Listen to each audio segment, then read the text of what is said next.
Bismillahirrahmanirrahim. Assalamualaikum warahmatullahi ta'ala wabarakatuh. Alhamdulillahi rabbil alamin. Wassalatu wassalamu ala rasulina Muhammadin wa ala alihi wa sahbihi ajma'in. Allahumma aghnina bil ilmi wa zayyinna bil hilmi wa akrimna bit taqwa wa jammilna bil afiyati ya arhamar rahimin. Rabbi shrah li sadri wa yassir li amri wahlul 'uqdatam min lisani yafqahu qawli. Rabbi yassir wa la tu'assir wa tammim bil khair wa bika nasta'in wa la hawla wa la quwwata illa billahil aliyyil azim. Alhamdulillah, tuan-tuan yang dirahmati Allah Subhanahu wa taala, kita ada bincangkan sebelum ini mengenai dengan solat sunat rawatib. Solat sunat rawatib ini seperti mana kita bincangkan pada minggu yang lalu, ada 10 sunat yang muakkad, 10 sunat yang tidak muakkad. Apa maksud muakkad, tidak muakkad? Muakkad yang selalu Nabi buat. Boleh dikatakan memang Nabi buat setiap hari benda tu. Cuma Nabi akan tinggalkan sekali ataupun 2 kali menunjukkan perkara tersebut tak wajib. Kalau Nabi buat tak pernah tinggal, jadi benda tu wajib. Yang sunat ghairu muakkad, yang tidak muakkadah adalah kadang-kadang Nabi buat, kadang-kadang Nabi tak buat. Kemudian pada minggu yang lalu mikrofon ada problem sikit. Jadi ada jemaah tanyalah,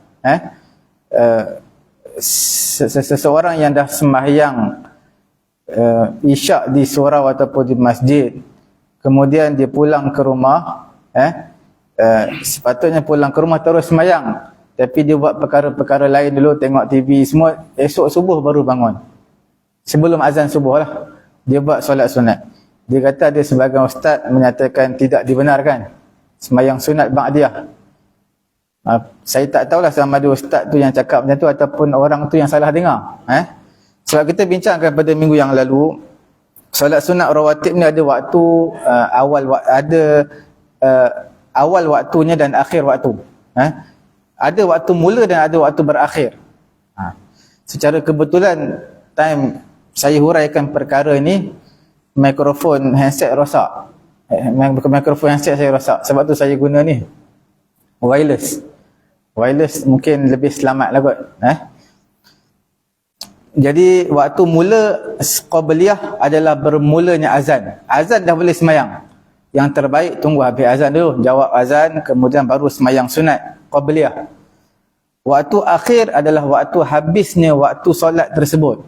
Kalau zuhur habisnya pukul 4.40 azan zuhur, maka 4.40 tu dah tak boleh sunat, tidak boleh solat sunat qabliyah zuhur. Masuk azan asar 4.40. Bukan azan zuhur, 4.40 azan asar. Bukan tak boleh semayang, boleh semayang. Cuma dianggap solat itu adalah solat qada, bukan tunai. Siapa yang buat selepas daripada azan, ataupun ketika azan zuhur, itu dipanggil sunat. Qabliyah itu dipanggil tunai, adaan. Dan itulah waktu yang afdal sebelum sembahyang fardu. Bila buat selepas sembahyang fardu, dia masih disunatkan lagi dan dikira sebagai adaan tunai. Cuma dia adalah mafdul, tidak afdal. Tak kiralah sengaja ataupun tak sengaja.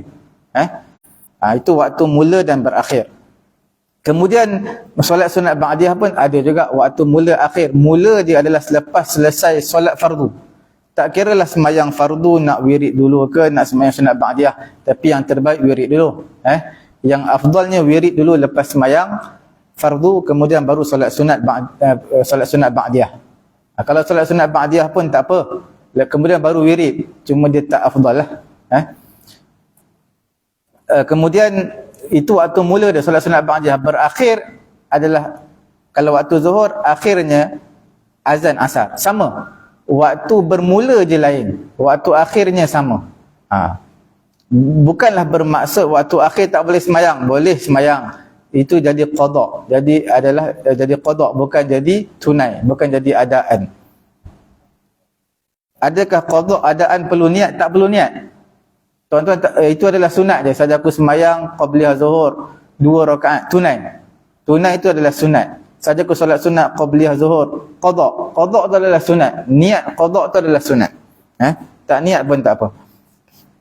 Kemudian ada pendapat perbezaan antara Imam Romli dan juga pendapat Ibnu Hajar. Imam Romli menyatakan boleh. Boleh apa? Seseorang itu niat combine kan. Dua, qabliyah dan juga ba'diyah. Saja aku contohnya dia datang masjid dah azan. Dah azan apa? Azan Zuhur. Dia ambil wuduk, Bilal dah iqamat. Tak sempat solat sunat qabliyah. Lepas sembahyang fardu zuhur, dia boleh solat sunat qabliyah 2 rakaat, ba'diyah 2 rakaat. Itu kalau dia rajin. Kalau dia malas, combinekan niat. Saja aku solat sunat qabliyah dan ba'diyah zuhur 2 rakaat. Kerana Allah Ta'ala. Pendapat Imam Ramli boleh. Pendapat Ibnu Hajar, dia tak setujulah. Cuma mana lebih afdal? Sudah pastilah asing-asingkan lebih afdal. Solat sunat qabliyah 2 rakaat, kemudian solat sunat ba'diyah 2 rakaat. Maka na aksara fi'lan aksara sawaban. Apa yang banyak perbuatan semayang tu, banyak perbuatan semayang, rukuk, sujud, maka banyaklah pahala. Kalau combinekan ni, dia tak banyak pahala lah. Pahala tu dapat, cuma dia tak banyak. Okey. Pada malam ni insya-Allah kita akan lihat mengenai dengan sutrah. Sutrah ni adalah perkara yang sunat. Ulama bahagikan, ada sunat sebelum sembahyang, sunat ketika sembahyang, sunat selepas sembahyang. Sebahagian ulama letak sutrah ini adalah sunat ketika sembahyang. Bagi saya sutrah ini sebelum sembahyang boleh, ketika sembahyang boleh. Dua-dua boleh. Sebab apa sebelum sembahyang boleh? Sebelum sembahyang kita letak dulu sutrah depan kita. Sutrah. Benda yang sutrah ini macam sitar. Sitar ni benda yang kita panggil tirai. Tirai itu dalam bahasa Arab panggil sitar, tirai. Makna dia melindung diri kita daripada orang lain nampak. Sutrah ni kita letak melindungi diri kita, orang lain tak lintas depan kita. Itu sutrah. Ada juga sutrah yang sunat ketika semayang. Bila kita semayang, orang lain yang letakkan, sunat juga. Okey. Disunatkan bagi setiap orang yang semayang. Termasuklah sujud tilawah. Sujud tilawah disunatkan juga. Letak apa? Sesuatu yang di hadapan kita lah. Sama ada tiang ataupun dinding. Itu yang pertama sekali. Tiang ataupun dinding. Sebab itu yang terbaik, yang afdal untuk kita sembahyang, tak kira sembahyang fardu ataupun sembahyang sunat, yang terbaiknya adalah cari sutrah. Sutrah adalah dinding ataupun tiang. Sebab bila dinding, orang lain tak boleh lintas dah. Bila tiang, orang lain tak boleh lintas dah. Kalau nak lintas tiang pun, lintas depan tiang. Dia tak akan lintas depan kita. Itu disunatkan. Kita nak sujud tilawah, sedang baca Quran, baca Iqra' bismi rabbikal ladzi khalaqa khalaqal insana min 'alaq sampai habis surah kalla la tuti'hu wasjud waqtarib. Tutup Quran jap, sujud. Nak cari arah mana sujud. Syarat sujud tilawah memang kiblat lah, tak boleh sujud sesuka hati. Yang sunatnya adalah ada sutrah di hadapan. Sebahagian masjid, contohnya saya pergi satu masjid baru ni, dia dah ada sutrah dah depan dia tau. Dah ada sutrah. Tapi dia tak letak sutrah, dia tak letak depan dia sutrah. Dia letak belah kanan dia. Letak belah kanan. Kemudian digantungkan tasbih. Jadi tempat tasbih boleh. Sebenarnya sutrah tempat gantung tasbih ke apa, tidak ada masalah. Yang penting depan kita. Dia sutrah, tapi dia letak tepi belah kanan. Bila belah kanan tak jadi sutrah lah. Tak dapat pahala sutrah.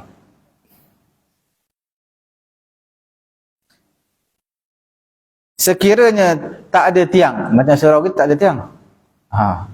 Dinding ada, tak ada tiang.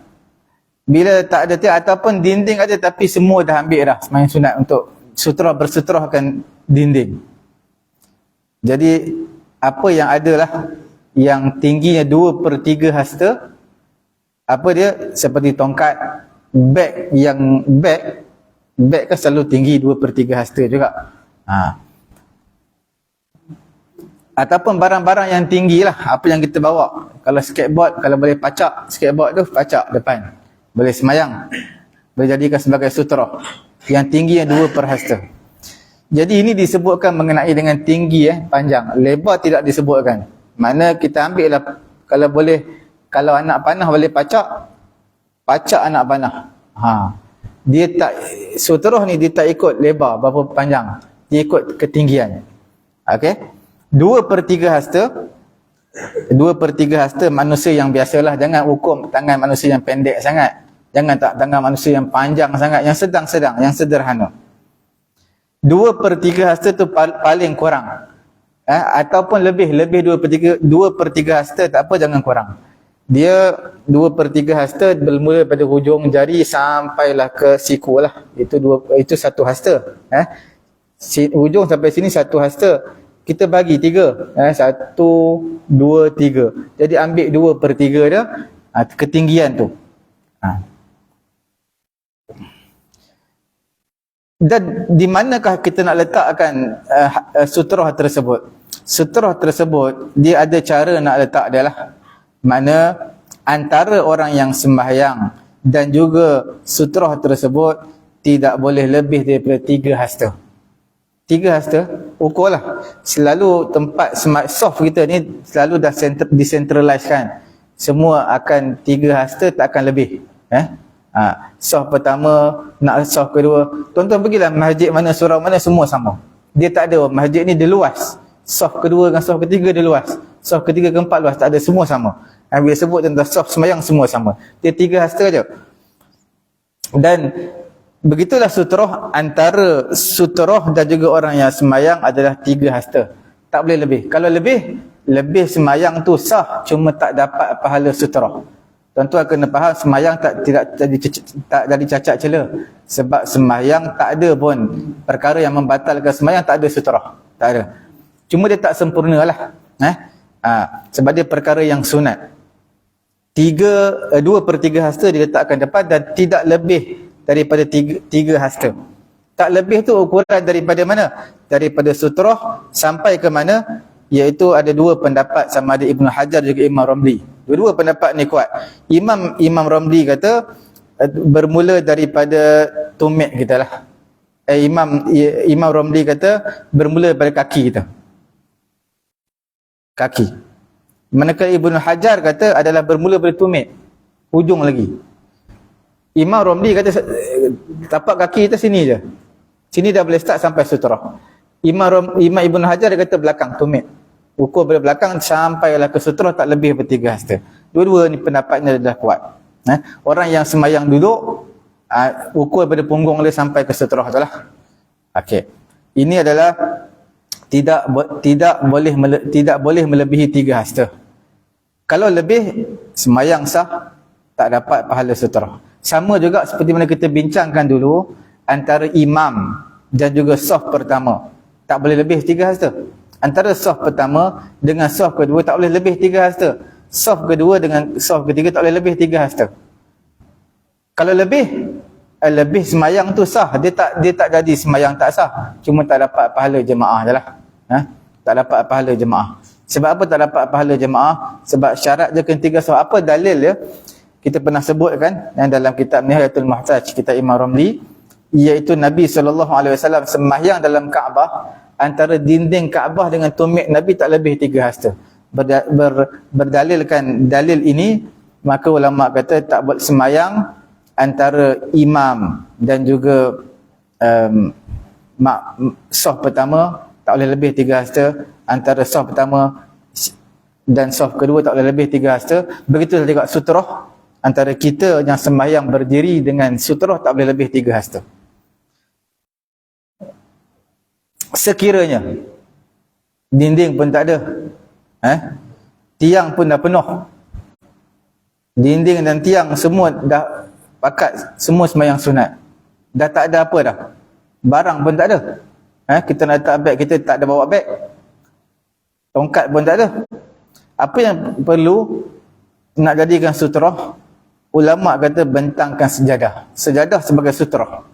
Boleh kita bentang sejadah sembahyang sunat, sejadah tu sebagai sutrah. Kalau tak ada kena buat garisan. Garisan ni dia boleh dua. Sama ada garisan memanjang, kita tarik selalunya kita semayang kat kapet tak adalah garisan. Kalau kapet kita memang tak boleh nampak garisan. Kalau zaman Nabi dulu semayang di pasir tanah, mereka akan gores, buat garisan depan sampai 3 hasta. Mana orang nak lintas, kena lintas lebih dari 3 hasta tu. Dia tak boleh lintas depan. Ada sebahagian ulama kata bukan garis daripada kaki ke depan, garis lebar tarik depan. Macam semayang apa? Semayang ni, mayat duduk depan, jadi kita garis kat depan tu. Jadi orang nak lintas depan. Ulama kata yang aula, yang afdalnya adalah garis daripada kaki garis ke depan, bukan garis lebar. Itu yang afdal, garis ke hadapan, menegak. Jadi itu semua adalah sutrah lah. Cuma sutrah ni tuan-tuan kena faham. Ada orang kalau dia semayang kat belakang tu, semayang sunat, jangan tuan-tuan tunggu dia habis nak keluar surau ni, tuan-tuan pergi kat belakang dia, tak nak lalu di depan dia. Sutrah ni 3 hasta je. 3 hasta makna satu saf je. Kalau dia semayang saf yang kedua, saf pertama ni tuan-tuan boleh lalulah. Tidak perlu sampai 2 saf, 3 saf baru nak lalu. Lalu depan dia boleh. Tapi dengan syarat kalau dia semayang saf kedua, janganlah lalu saf kedua tu. Sebab dia tengah semayang, lalu depan. Lalu saf yang pertama. Kalau dia semayang saf yang ketiga, lalu saf yang kedua.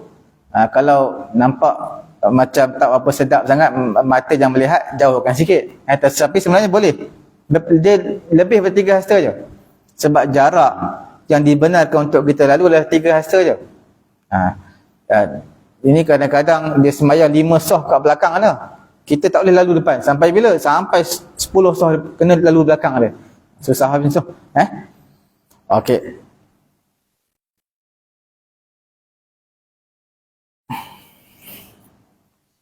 Kemudian kita lihat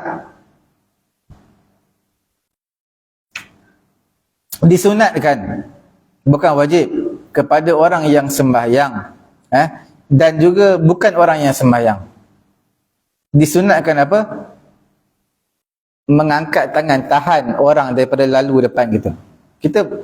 Bila kita sedang sembahyang, orang lalu depan, kita tahan.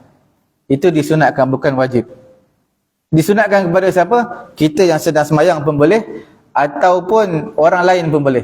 Contoh, dia tengah semayang, dia masbuk, dia berdiri lah. Kemudian duduk saf yang kedua, orang yang depan dia tak perasan. Yang belakang tu orang tengah semayang, dia lintas. Jadi orang yang sebelah orang masbuk, dia dah habis semayang lah. Jadi dia tahan. Boleh? Tak semesti yang mengangkat tangan tu orang yang semayang, orang yang tak semayang pun boleh. Sebab dia termasuk dalam menegah perkara yang mungkar. Sebab melintas orang semayang. Itu disunatkan lah. Pada ketika itu disunatkan. Itu pun dengan syarat dong. Dengan syarat dia ada meletakkan sutrah. Kalau dia tak letak sutrah, tak ada hak untuk dia angkat tangan halang. Sebab apa? Siapa suruh tak letak sutrah? Dah tak letak sutrah, tiba-tiba nak halang orang jalan. Itu tidak disunatkan, tidak dibolehkan. Dia tengah semayang, dia angkat tangan untuk halang orang semayang. Syarat dia, kalau tuan-tuan nak halang orang daripada lintas di hadapan tuan-tuan yang sedang semayang, syaratnya apa dia? Letak sutrah di hadapan.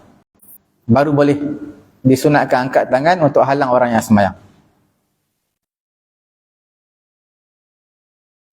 Itu pun dengan syarat juga tidak khawatir akan hilangnya khusyuk. Sebab kita tak nak bagi orang lintas tu, tak nak ada gangguan dalam diri kita. Sebab tu kita angkat tangan, tak nak bagi lalu lalang depan kita. Dan dengan syarat juga, itu bukan kecuaian tuan-tuan. Tuan-tuan, pintu nak masuk satu je. Yang pergi semayang betul-betul kat tabung depan pintu. Jadi itu memang kena, tuan-tuan tak ada hak untuk halang lah. Dan dia dibenarkan untuk lalu. Sebab itu satu je pintu yang ada. Dia nak lalu pintu mana lagi?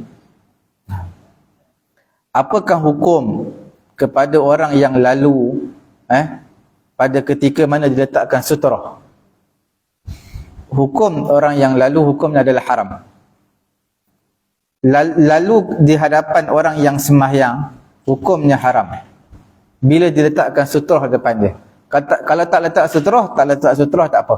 Dia tak sampai tahap haram, makruh aja. Wa illam yajid al-mar'u sabilan illa li darurah, walaupun tak ada jalan lain. Orang yang lalu tadi tak ada jalan lain. Illa li darurah, melainkan kerana darurat. Ka khaufi mahzur alaih aw ala ghairih. Melainkan ada situasi darurat yang perlu. Contoh dia sakit perut sangat, dia nak keluar sangat, terpaksa lintas. Kalau tak, tunggulah sebab dia letak sutrah. Ni dengan syarat bukan dia sembahyang di tengah-tengah jalan, tempat laluan orang. Tak, dia sembahyang tempat yang berasingan, jauh daripada orang, bukan tempat laluan, dan diletakkan sutrah. Maka tak boleh, hukumnya haram untuk tuan-tuan lalu.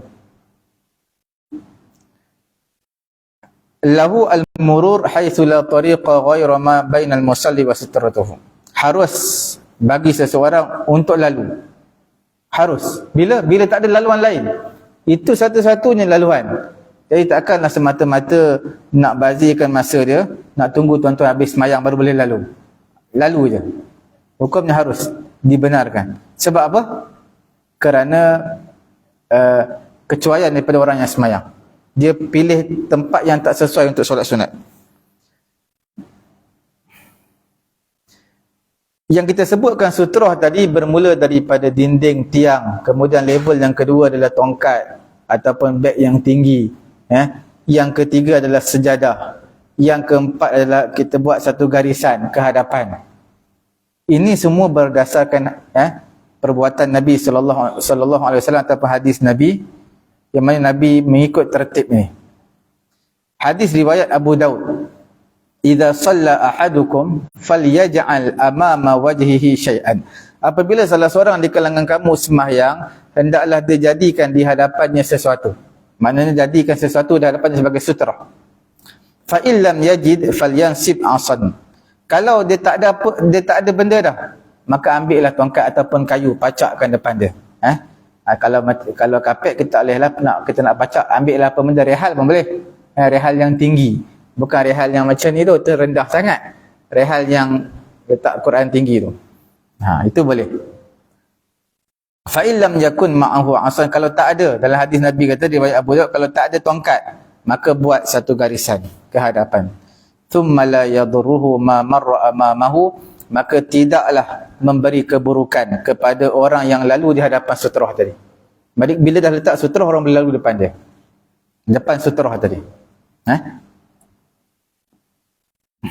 Kerusi boleh juga. Kerusi boleh juga. Kerusi boleh. Boleh. Dia apa yang tinggi 2/3 hasta boleh. Tinggi. Air mineral saya tak tahu, air mineral botol besar 1.5 liter, 2/3 hasta juga sah. Boleh. 2/3 hasta. Tapi tuan-tuan jangan ambil beg yang letak kat pinggang tu. Ada orang letak beg depan dia. Beg yang letak pinggang tu, dia letak sutrah dia. Itu bukan sutrah. Itu mungkin dia nak untuk keselamatan je lah. Kalau letak dekat bawah mungkin takut orang curi, letak kat depan. Tapi tak kat depan sebenarnya bahaya juga. Dia sujud, orang mana tahu orang ambil. Cuma dalam hadis ini tidak disebutkan sejadah. Disebutkan garis saja. Kalau tak ada tongkat, garis, buat satu garisan. Maka ulama kiaskan al-musalla bil khatti wa qaddamuhu alaih li'annahu azhar fil murad. Maka ulama langkau, dia letak sejadah nombor 3 dan yang garis tu letak nombor 4. Ni dari segi kesempurnaan solat lah. Maksud sutrah ni dari segi kesempurnaan solat. Sempurnanya solat tuan-tuan bukan ambil kursi, cari dinding dan juga tiang dulu. Itu yang paling utama, yang afdal. Kalau dah semua dah ada dah, tiang pun dah ada orang semayang sunat, dinding pun dah ada, maka ambil rehal ataupun kursi sebagai sutrah.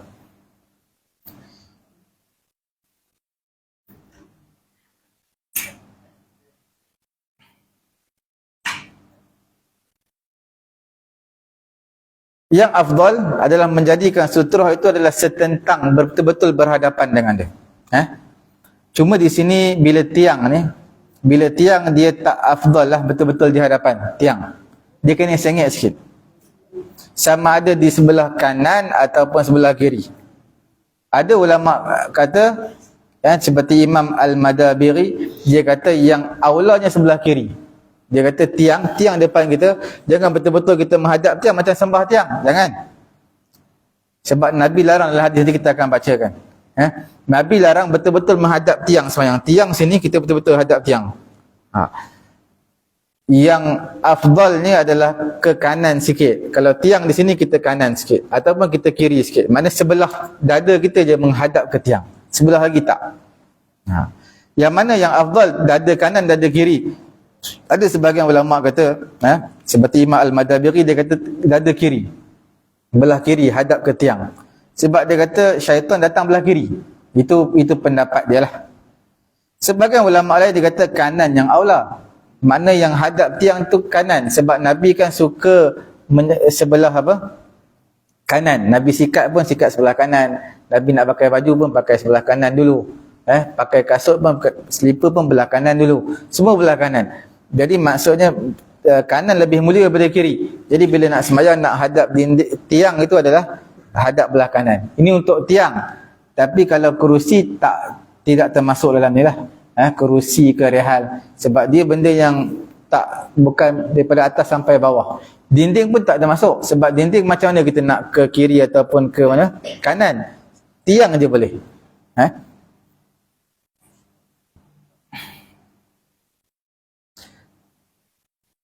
Disunatkan menjadikan tiang itu di sebelah kanan ataupun belah kiri. Dua-dua boleh lah. Sebab ada pendapat ulama kalau yang kata belah kiri sebab syaitan datang belah kiri, dia kata. Ada yang kata belah kanan sebab Nabi suka sebelah kanan. Dua-dua pendapat boleh diguna pakai.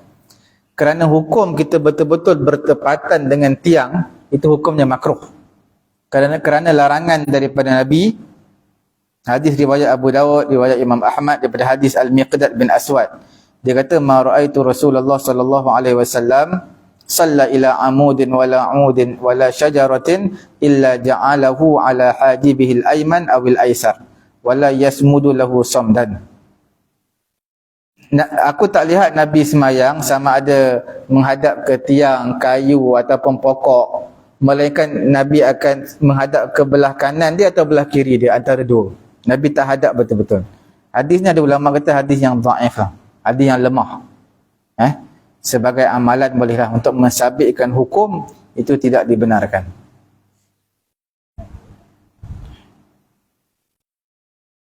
Kalaulah memang tak ada ruang, secara kebetulan tiang di sini belah kiri kanan pun tiang juga, dia tak boleh, memang betul-betul kena hadap, itu tak apa. Itu tidak makruh kalau dihadap keseluruhannya. Sebab memang tak boleh nak anjak ke kanan, anjak ke kiri. Belah kanan tu mungkin dinding ke, belah kiri tu tiang ke apa. Memang betul-betul hadap ke tiang. Itu tidak makruh. Kemudian sunat untuk angkat tangan tadi, bagi orang yang lalu di hadapan, orang yang sembahyang angkat tangan. Berdasarkan hadis yang sahih, riwayat Imam Bukhari dan juga Imam Muslim, hadis daripada Sa'id Al-Khudri. Idza shalla ahadukum ila syai'in yasturuhu minan nas. Apabila salah seorang di kalangan kamu sembahyang kepada sesuatu yang dijadikan sebagai sutrah, fa arada ahadun an yajtaza baina yadayhi falyadfa'hu. Bila mana datang seseorang nak lintas di hadapannya, ini dia sutrah. Datang orang lalu tengah-tengah, antara dia dan juga sutrah lalu tengah-tengah, maka dia halang. Falyadfa'hu, tahan dia. Fa in aba, sekiranya dia enggan, dia nak jalan juga, falyuqatilhu, makna hendaklah perangi dia. Perangi dia makna keraskan tangan, suruh jangan bagi dia lalu.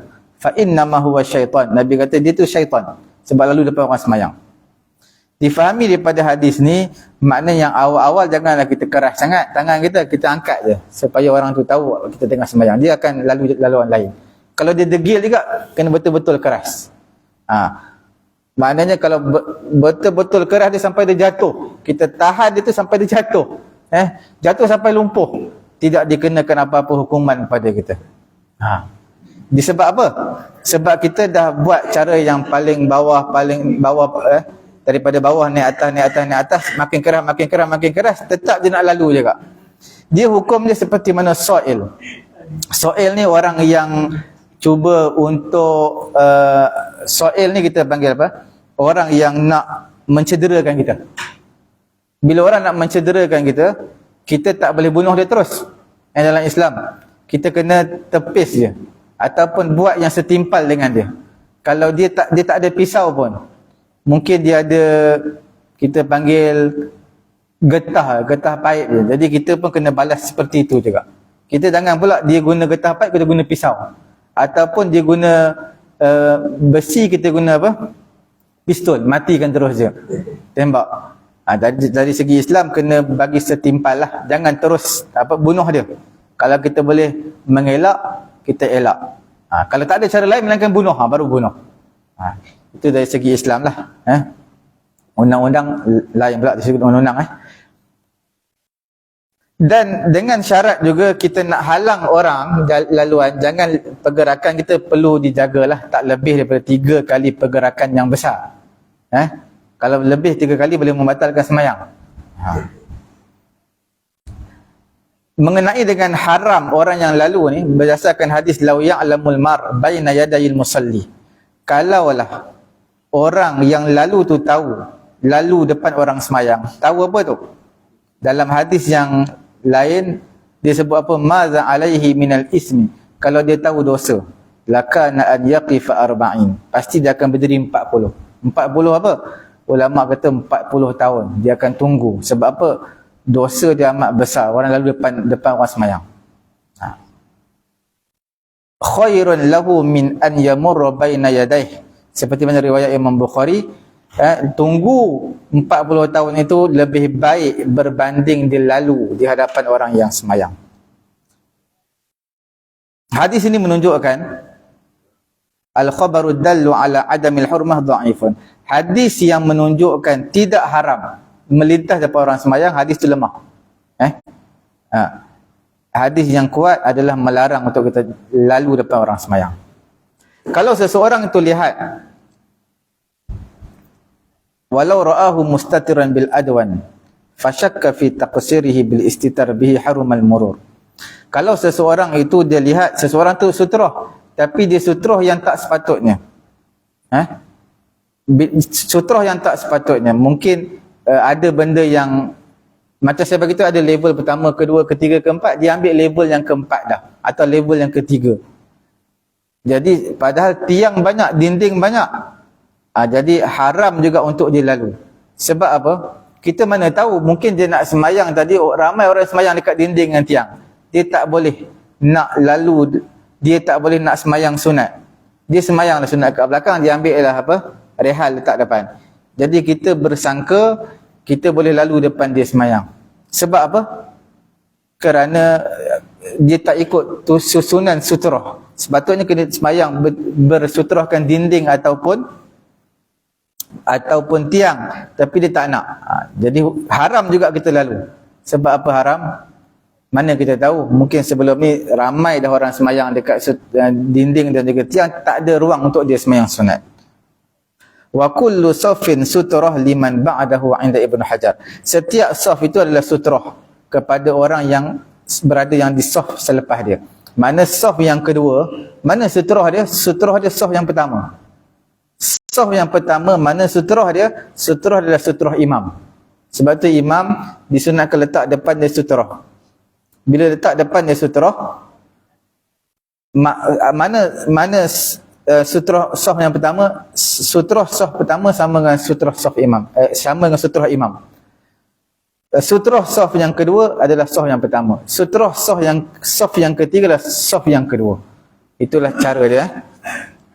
Cuma di tempat kita tak boleh nak kata dinding depan tu sutrah sebab jarak jauh. Dia jauh.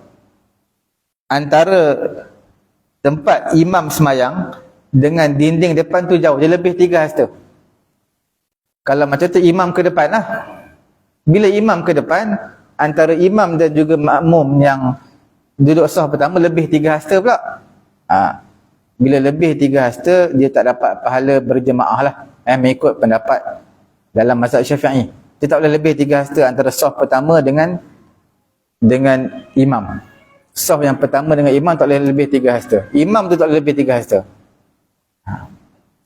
Tuan-tuan faham Bila mana imam duduk depan, jauh daripada makmum, tapak kaki imam tu jauh ke hadapan, jadi hukumnya makruh, tak dapat pahala berjemaah. Tapi kalau antara imam dengan dinding depan sutrah tu jauh, maka tak dapat pahala sutrah, pahala jemaah dapat.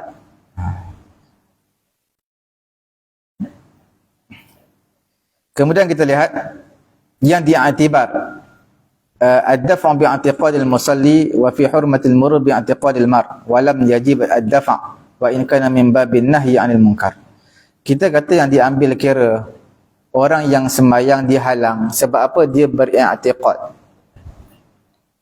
Beriktiqad tak boleh orang yang sedang sembahyang lintas depan orang sembahyang. Hukumnya haram. Tak boleh lalu. Jadi kalau begitu,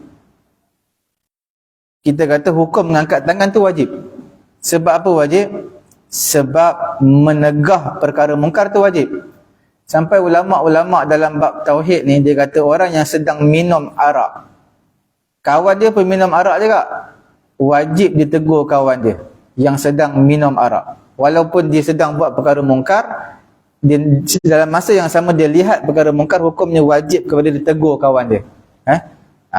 Kerana melakukan perkara mungkar. Dalam situasi sembahyang ini, sebab apa kita kata lalu depan orang sembahyang tu haram? Kalau haram, wajib kita angkat tangan. Tapi kita bincang, kita tak wajib, hukumnya sunat kita angkat tangan halang dia lalu depan kita. Sebab apa tak wajib? Walaupun di dalam bab menegah perkara yang mungkar, kerana ada ikhtilaf, perbezaan pendapat mengenai haramnya lalu depan orang sembahyang. Ada ulama kata tidak haram, makruh.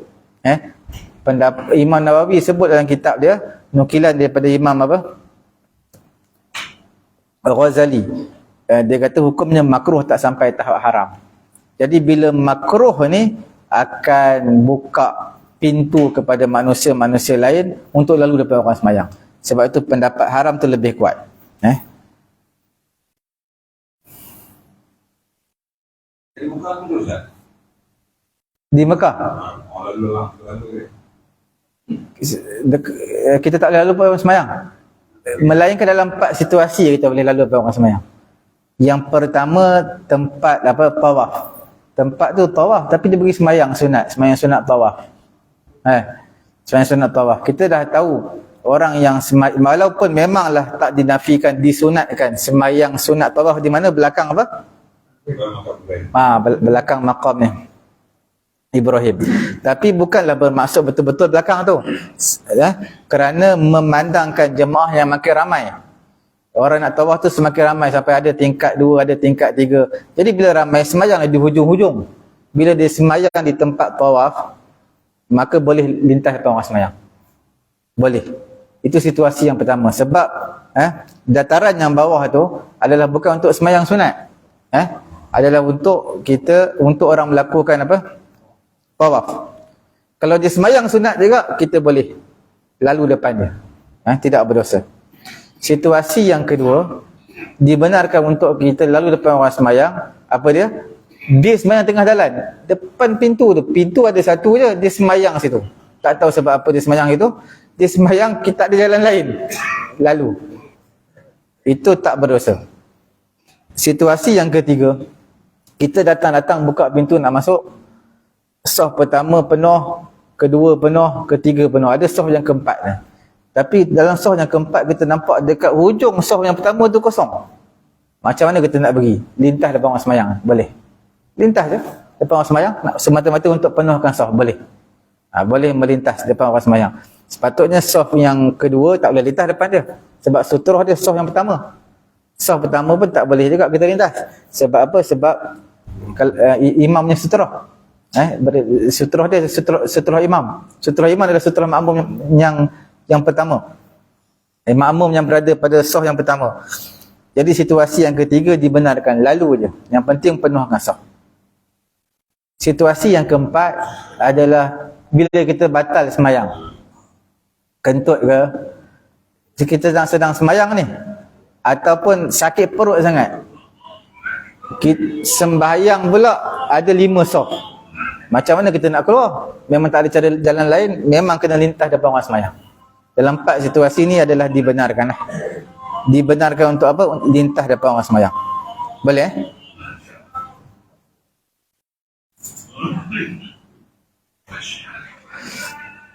Kemudian kanak-kanak lalu depan kita tak perlu untuk halang dia lah. Kanak-kanak ataupun murahik.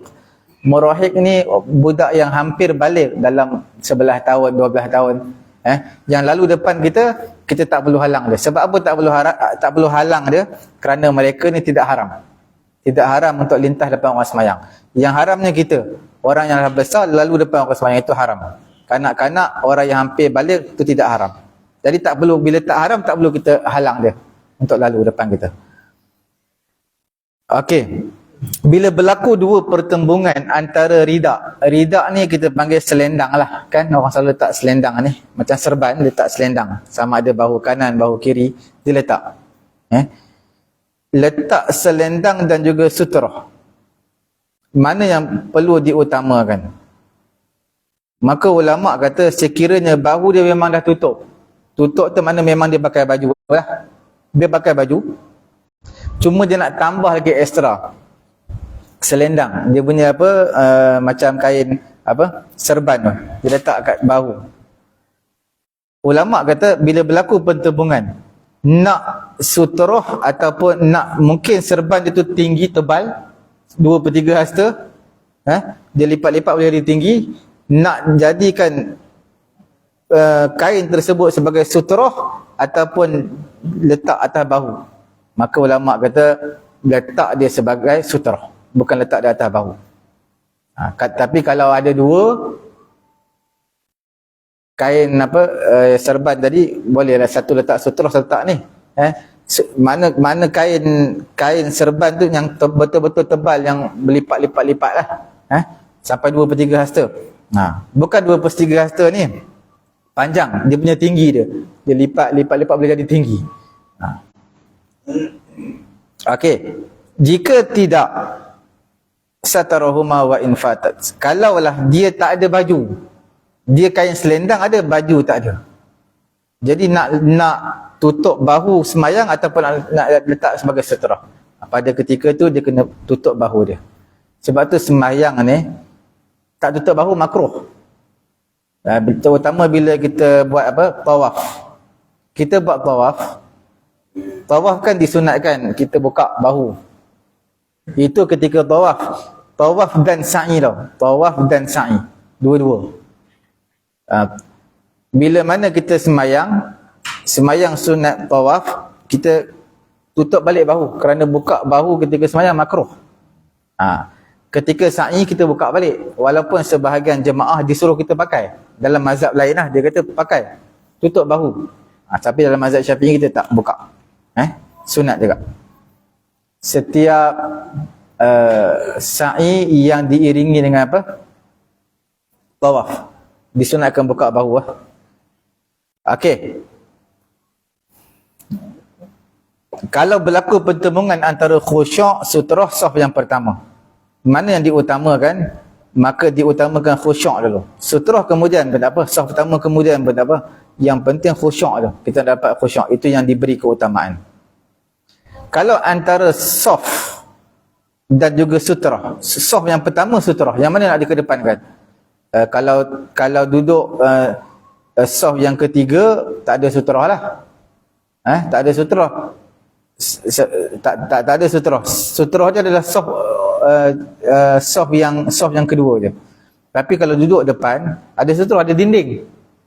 Jadi di sini ulama kata diutamakan saf depan lebih afdal.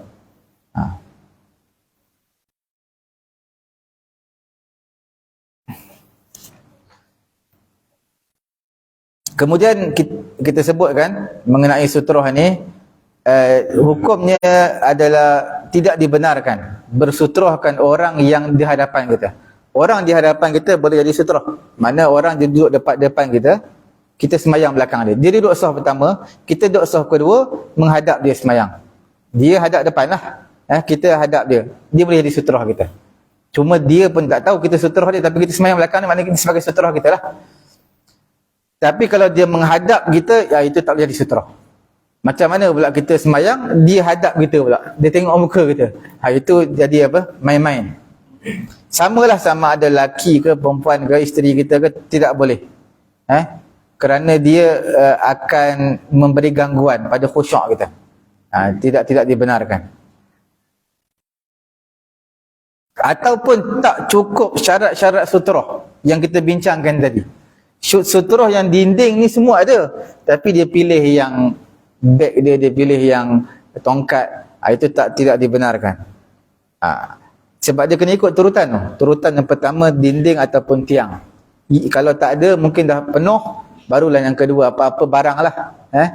Apa-apa barang, kerusi ke rehal ke yang tinggi 2/3 hasta. Kalau tak ada apa-apa dah, maka guna apa? Bentang ni, sejadah. Kalau tak ada, buat satu garisan, toreh lah, bagi nampak jelas. Yang boleh nampak. Ini terutama pada zaman Nabi dulu lah, sebab mereka tidak ada apa? Tidak ada hamparan macam kita. Fala yahrum al-murur walau fi mahalli sujudih. Tak haram lalu walau fi mahalli sujudih, walaupun pada tempat sujudnya. Tetapi hukumnya khilaful aula, dan haram pula kepada orang yang sembahyang untuk tahan. Dia tak letak sutrah, ataupun dia letak sutrah, letak botol air ni sebagai sutrah. Mana cukup 2/3 hasta. Kemudian bila orang yang sembahyang dia halang, maka haram. Bukan haram orang yang sembahyang tu, haram kepada dia yang halang orang lalu. Haram kepada dia, halang orang lalu depan dia. Lepas tu orang yang lalu tu boleh. Orang yang lalu tu ada ulama kata makruh. Tetapi hukumnya khilaful aula. Bawah sikit ada makruh lah. Bertentangan dengan perkara yang aula. Kalau dia sedang semayang, tak ada sutrah, tiba-tiba orang lain letakkan. Walaupun tanpa keizinan dia. Orang lain yang letakkan rehal, kerusi depan dia. Maka dianggap juga sebagai sutrah. Walaupun tanpa keizinan dia, tanpa keizinan orang yang semayang, tetap dianggap sebagai sutrah. Walaupun sebahagian ulama ada menambah, orang yang semayang kena niat itu sutrah. Baru dapat pahala sutrah. Kemudian yang terakhir dalam bab sutrah ni, sebelum tu kan saya bagi tahu tadi, lelaki dan juga perempuan, kalau lelaki kita semayang, orang lelaki menghadap kita, maka itu bukan sutrah, itu nama dia apa? Main-main. Bagaimana Nabi pun bila semayang, isteri dia baring depan dia. Sebab rumah Nabi sempit. Nabi semayang, isteri dia ni melintang, tidur depan. Nabi semayang sunat. Maka di situ ulama jawab apa? Dia kata itu isteri Nabi baring tidur. Ada yang kata situasi tersebut adalah gelap. Bila gelap tak memberi gangguan apa-apa pada apa? Hati kita, khusyuk kita ketika semayang.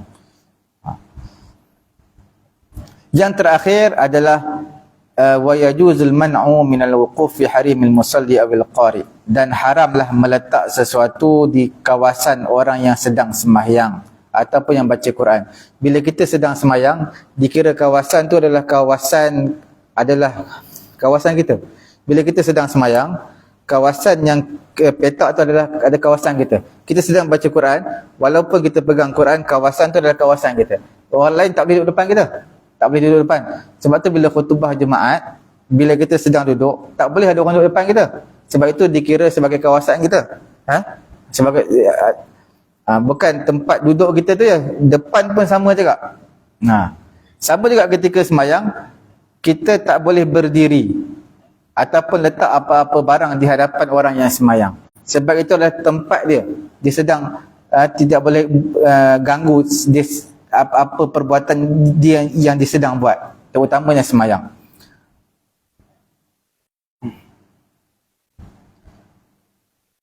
Sebab itu bila kita sembahyang, tiba-tiba orang gerakkan tabung, dibenarkan ataupun tidak? Kita sedang sembahyang sunat, orang gerakkan tabung lalu depan kita. Tabung. Ni bukan ketika khutbah Jumaat. Selain khutbah Jumaat. Saya tak tahulah sebahagian tempat, walaupun diberitahu beberapa kali, Jabatan Mufti pernah bagi tahu tak boleh gerakkan tabung. Saya tengok sebahagian tempat gerak juga. Sini gerak ah? Tak ada gerak Sebagai tempat masjid saya pergi baru ni gerak juga. Ha? Oh. Gerak juga. Dia ada tabung yang bergerak. Orang pun ada juga. Dia apa? Ambil lah budak mana-mana pusing. Kesian budak tu. Dia nak dengar khutbah, bukan dia nak sedang buat ni kerja-kerja minta derma semua tu. Last sekali, tapi budak tu suka. Sebab apa? Orang bukan masuk dalam tabung tu, orang masuk dalam ni poket dia. Dia suka kerja tu. Mengenai dengan sembahyang, bila orang gerakkan tabung depan kita, dibenarkan ataupun tidak? Ataupun kita sedang sembahyang, makmum sebelah kanan dengan sebelah kiri, dia paslah barang ke apa, dia pas pen ke apa, boleh ke tidak di hadapan kita sedang sembahyang? Dia bukannya apa? Lalu. Dia bukan lalu, dia cuma paskan tangan ke, dia paslah barang kat sebelah. Ada dua pendapat lah di kalangan ulama. Pendapat yang pertama kata boleh, yang kedua kata tidak dibenarkan. Maknanya dalam isu ni apa? Khilaf. Tapi kalau lalu depan orang semayang, kalau dia tak letak sutrah, itu adalah khilaful aula. Kalau letak sutrah, apa dia? Hukumnya adalah haram. Kalau orang yang semayang letak sutrah, kita lalu depan dia. Haram. Tak letak sutrah, khilaful aula. Haram kepada orang yang semayang, dia halang pula orang yang sedang lalu. Cukup sekadar itulah dalam bab sutrah. Selesai dalam bab. Ada apa-apa soalan? Apa dia tu? Ini berkenaan dengan sembahyang qabliyah dan ba'diyah. Saya datang ke tuan datang di Sohor. Yang saya memanglah nak sembahyang qabliyah, tapi sampai saja Ustaz Kamat. Bila Kamat saya betul orang sembahyang. Bila itu saya niat saya nak buat dua lah selepas tu. Jadi bila saya buat tadi, saya buat ba'diyah dulu ke ataupun buat qabliyah? Lepas semayang fardu zuhur, kita nak solat sunat qabliyah dulu ke ataupun nak buat ba'diyah zuhur tu? Mana-mana boleh. Nak buat qabliyah zuhur dulu boleh, buat solat sunat selepas zuhur dulu pun boleh. Dua-dua boleh. Itu dia punya maknanya qabliyah tu ada tak ada boleh. Tak. Niat dia saja aku solat sunat qabliyah zuhur 2 rakaat tunai kerana Allah Taala. Sama. Niat dia sama. Cuma beza dia waktu tersebut waktu yang tidak afdal lah, tidak afdal. Waktu yang afdal sebelum sembahyang fardu. Itu je. Niat dia apa? Sama aja. Niat dia sama, cuma waktu tersebut dipanggil waktu yang mafdul, yang tidak afdal. Tak afdal tetapi masih disunatkan lagi dan dikira sembahyang tadi sembahyang yang tunai. Tunai. Sebab masih dalam waktu. Kalau dah habis waktu zuhur, nak sembahyang sunat qabliyah zuhur boleh, tapi tak dikira sebagai tunai, dikira sebagai apa? Qada. Boleh. Niat dia tak payah qada lah. Sebenarnya niat tunai ataupun apa qada sunat je. Kita tak perlu niat pun apa. Macam sembahyang fardu juga, saja aku sembahyang fardu zuhur, makmum kerana Allah Taala. Boleh je, cukup. Tak perlu niat 4 rakaat, tak perlu niat apa tunai. Itu semua sunat. Itu semua sunat. Niat tunai, qada 4 rakaat kerana Allah Taala itu semua sunat. Kita tak perlu niat pun tak apa. Okey. Jadi lepas sembahyang fardu nak buat qabliyah dulu boleh, buat ba'diyah dulu boleh. Ataupun kalau malas sangat, combinekan niat dua-dua. Saja aku solat sunat qabliyah dan ba'diyah zuhur 2 rakaat kerana Allah Taala. Boleh juga. Buat 2. Kalau nak buat 4 pun boleh. Boleh juga buat 4. Saja aku solat sunat qabliyah dan juga ba'diyah zuhur 2 rakaat. Lepas tu bangun lagi. Saja aku solat sunat qabliyah dan ba'diyah zuhur 2 rakaat. Sebab kita bincang minggu lalu, qabliyah zuhur ada 4 rakaat. Solat sunat sebelum Zuhur. Solat sunat selepas Zuhur pun ada 4 rakaat. Cuma 2 rakaat sebelum Zuhur yang muakkad, 2 rakaat lagi tidak muakkad sebelum Zuhur. Solat sunat selepas Zuhur 4 rakaat juga. 2 rakaat yang sunat muakkad, 2 rakaat yang sunat tidak muakkad. Semua ada 8 rakaat. 4 rakaat sebelum Zuhur, 4 rakaat selepas Zuhur. Okey. Cukup sekadar dulu. Semoga Allah Ta'ala beri kefahaman kepada kita. Tutup majlis yang kita sudah kafarah. Subhanallahumma wa bihamdi, subhanakallahumma wa bihamdika, asyhadu an la ilaha illa anta, astaghfiruka wa atubu ilaik. Bismillahirrahmanirrahim. Alhamdulillahi rabbil alamin, wassalatu wassalamu ala rasulina Muhammadin wa ala alihi wa sahbihi ajma'in. Allahumma anfa'na bima 'allamtana wa 'allimna ma yanfa'una wa zidna 'ilma. Alhamdulillahi ala kulli hal wa na'udzu billahi min hali ahli an-nar. Wa sallallahu ala sayyidina Muhammadin wa ala alihi wa sahbihi ajma'in. Alhamdulillahi rabbil alamin. Taqabbalallahu minna.